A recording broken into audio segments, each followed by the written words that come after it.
So far, I've laid out a pretty simple case for why abortion is morally problematic. At this point, I think it's time to start getting into some rebuttals. In my opinion, the violinist argument, or the argument from bodily autonomy, is the best argument in favor of abortion.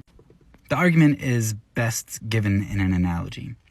So there's this famous violinist. He's somebody who's extremely extrinsically valuable to the world, but he comes down with some disease or gets in some accident, and you're in the hospital and you find that when you wake up, this famous violinist is hooked up to your body, and he needs to be hooked up to your body for the next 9 months in order for him to survive. Now, you'd be under no obligation to keep him hooked up to you, and in fact, he should have never been hooked up to you in the first place without your permission.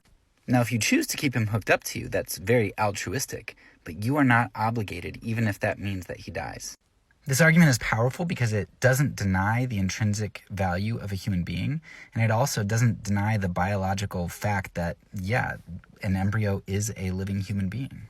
We recognize that doing something like donating a kidney would be very kind of me to do, but I'm under no obligation to do that, even to donate my organs after I die. So that means that a corpse really has more rights than mothers, right? The main problem with the violinist argument is that it fails to distinguish responsibility from altruism.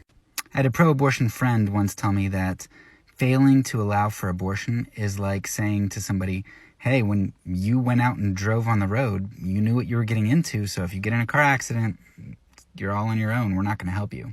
Accidents happen and we should provide medical care when they do, right?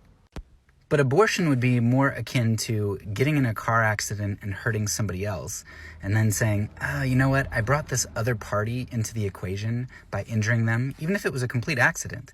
And I don't want to have to deal with litigation and all this other stuff. So you walk over to them and slit their throat so you don't have to deal with the responsibility that you took on by injuring them.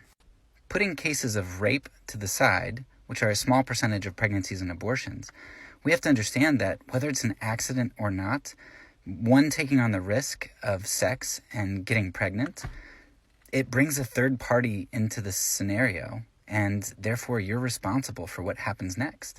Another problem with the bodily autonomy argument and the idea that a corpse has more rights than a mother is that a corpse actually has more rights than me. How?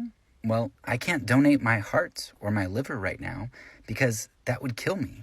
Bodily autonomy is almost always trumped in situations of life-taking harm.